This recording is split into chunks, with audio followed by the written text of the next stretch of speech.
Morning guys, कैसे हैं आप लोग? आई होप बहुत ही ज़बरदस्त हो गए। Myself Rahul Bhadauria, I welcome to all of in my channel the Rahul Bhadauria classes. This video is for class 11 physics.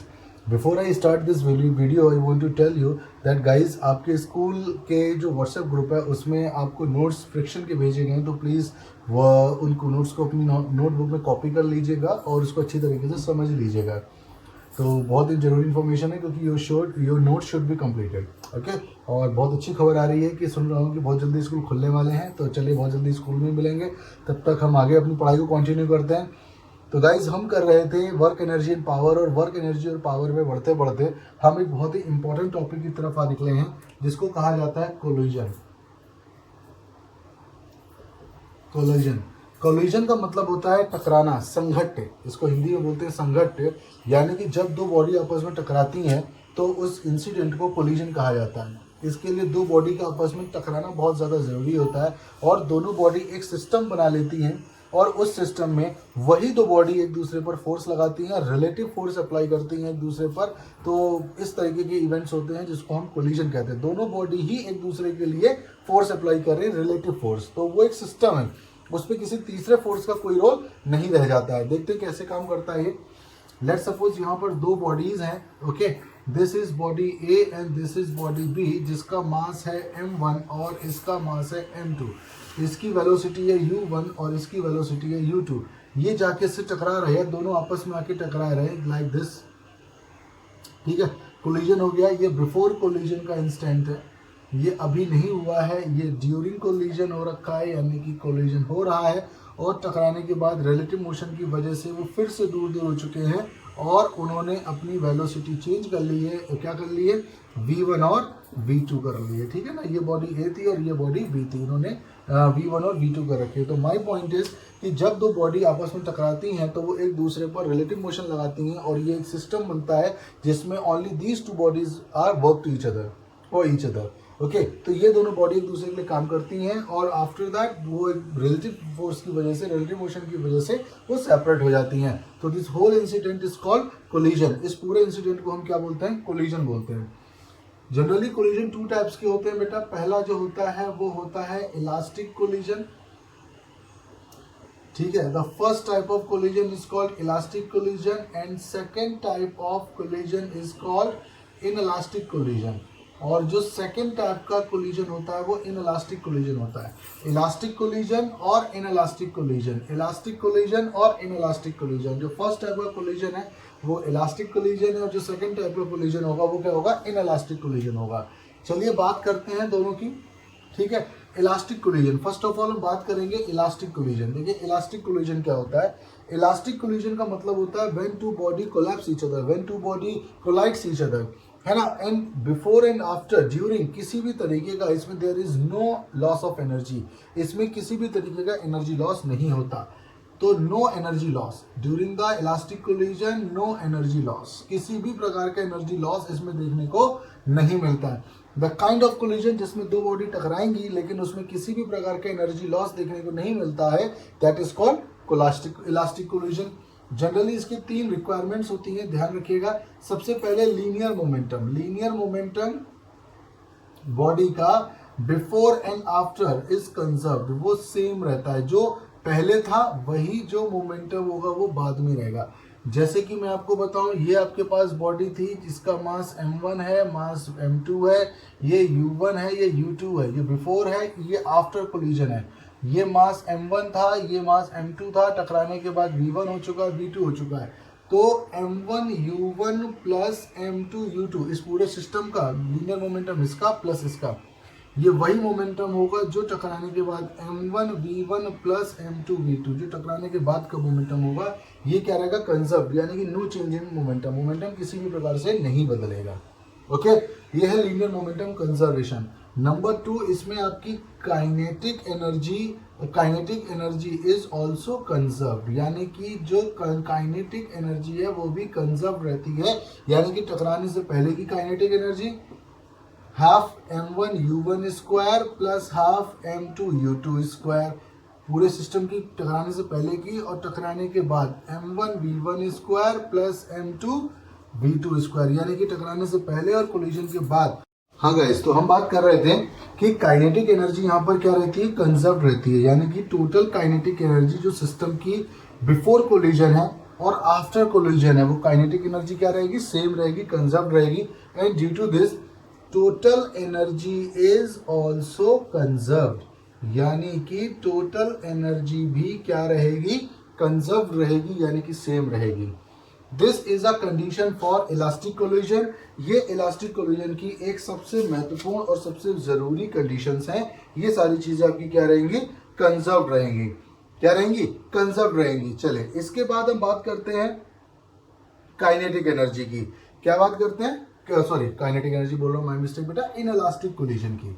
अब ये रहा लास्ट इलास्टिक कोलिजन, जिसमें टोटल एनर्जी कांस्टेंट रहती है, यानी कि चेंज नहीं होती है, एनर्जी का लॉस नहीं होता है, ठीक है। लेकिन if we talk about inelastic collision, अगर हम इन इलास्टिक कोलिजन को पढ़ते हैं तो इन इलास्टिक कोलिजन बेटा वो कोलिजन होता है some kinetic energy is lost, some kinetic energy is lost during inelastic collision, यानी कि इन इलास्टिक कोलिजन के दौरान कुछ काइनेटिक एनर्जी का लॉस होता है।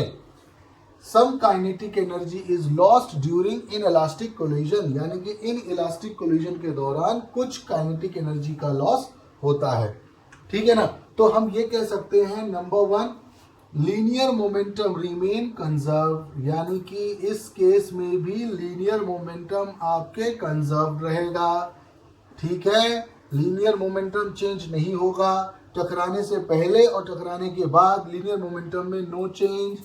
टोटल एनर्जी रिमेन कंजर्व, यानी कि वो भी हमारी जो होगी वो कांस्टेंट रहेगी, लेकिन kinetic energy will change, kinetic energy जो होगी वो बदल जाएगी। जनरली इसमें एनर्जी का लॉस देखने को मिलेगा। इसके पूरा हम वो आपको कराएंगे, डेरिवेशन ही कराएंगे, सो डोंट वरी कि आप सोचें कि सर कैसे कैसे कैसे होगा, डेफिनेटली वो होगा। अब इसमें हम बात करते हैं, ये तीन सिचुएशंस होती हैं। एक और बहुत ही इंपॉर्टेंट कॉन्सेप्ट इससे रिलेटेड आता है, ठीक है ना, ये पूरा ड्राइव करवाऊंगा बेटा, सो डोंट वरी अबाउट दैट कि सर ये कहाँ कहाँ। जैसे सपोज फिर भी एक एग्जांपल दे देता हूँ, जैसे सपोज एक रुका हुआ बॉडी है, ठीक है ना, एक मोशन में बॉडी है, मोशन की बॉडी जाके इसने इसको हिट किया, इस तरीके से हिट किया और फिर दोनों एक साथ चलने लगे।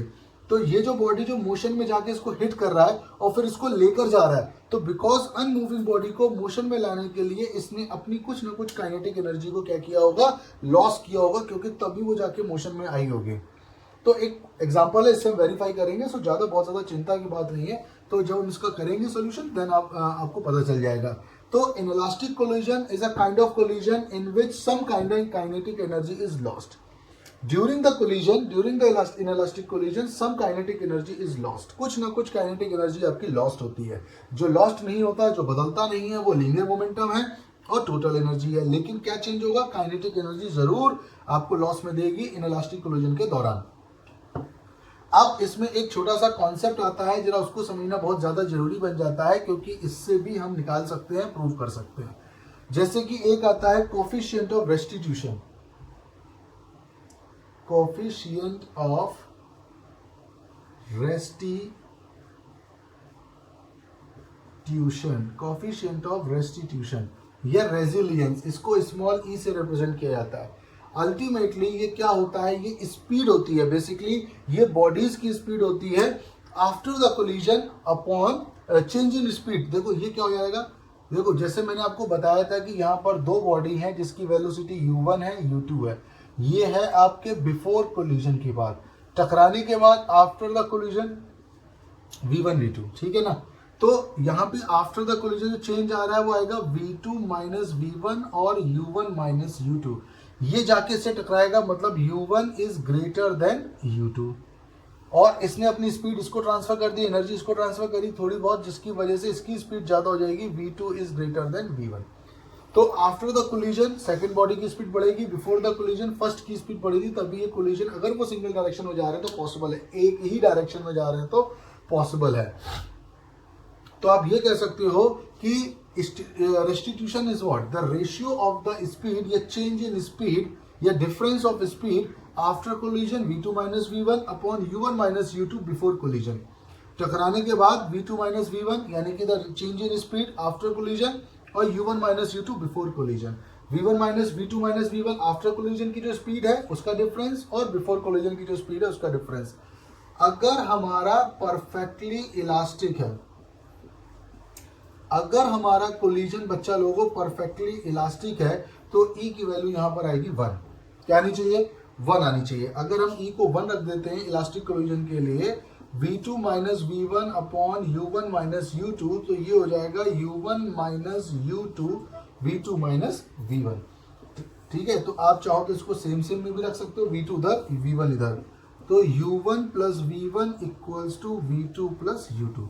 ये सिचुएशन भी दे सकता है। पहली बॉडी की जो टोटल वेलोसिटी है और दोनों बॉडी की आफ्टर द सेकंड बॉडी की वेलोसिटी, इनका सम सेम रहेगा। ये सिचुएशन अगर आती है तो हम ये कह सकते हैं कि ये इलास्टिक कोलिजन हो रहा है। ठीक है, परफेक्टली इलास्टिक की सिचुएशन है ये। और परफेक्टली इनइलास्टिक की सिचुएशन क्या आएगी, चलिए वो भी देख लेते हैं। परफेक्टली इनइलास्टिक की जो सिचुएशन आएगी, परफेक्टली इनइलास्टिक सिचुएशन या बॉडी के लिए या सॉरी कोलिजन के लिए, परफेक्टली इनइलास्टिक कोलिजन यानी कि परफेक्टली इनइलास्टिक कोलिजन के लिए E शुड बी 0। तो अगर आप E की वैल्यू 0 पुट करोगे, v2 minus v1 upon u1 minus u2, ये डिवाइड होकर 0 हो जाएगा, v2 minus v1 and v2 is equals to v1।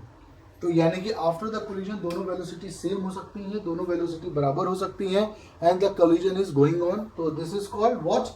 Perfectly inelastic collision. ठीक है, तो ये अभी हमने कोलिजन के कुछ बेस आपके साथ डिस्कस किए, बेसिक्स डिस्कस किए हैं। कल हम बात करेंगे इलास्टिक और इनइलास्टिक कोलिजन के ड्राइव करने के लिए, उसको हम पूरा फॉर्म करेंगे। ठीक है ना, और उसी के साथ आपका ये चैप्टर जो है वो आपका क्या हो जाएगा, वर्क एनर्जी का कंप्लीट हो जाएगा। तो guys this is your unit number 4, जो मे बी आने वाले 2 से 3 दिनों में, मे बी कल सैटरडे है तो tomorrow we will complete it, हम इसको कंप्लीट कर लेंगे और आपका यूनिट नंबर 4 कंप्लीट हो जाएगा। Then we will start unit number 5 by the end of this month. हम यूनिट 5 करेंगे और ग्रेविटेशन की तरफ जाएंगे। एज आई टोल्ड यू कि we will complete our syllabus till January. हम जनवरी में अपना सिलेबस को कंप्लीट कर लेंगे। So don't worry, just stay with me, connected रहिएगा, पढ़ते रहिएगा, डाउट हो पूछते रहिएगा, वीडियो पूरा देखिए और आराम से उसको समझिए, पुराने वीडियो देखिए, और कोई भी डाउट हो तो please contact me. Till then bye bye, see you.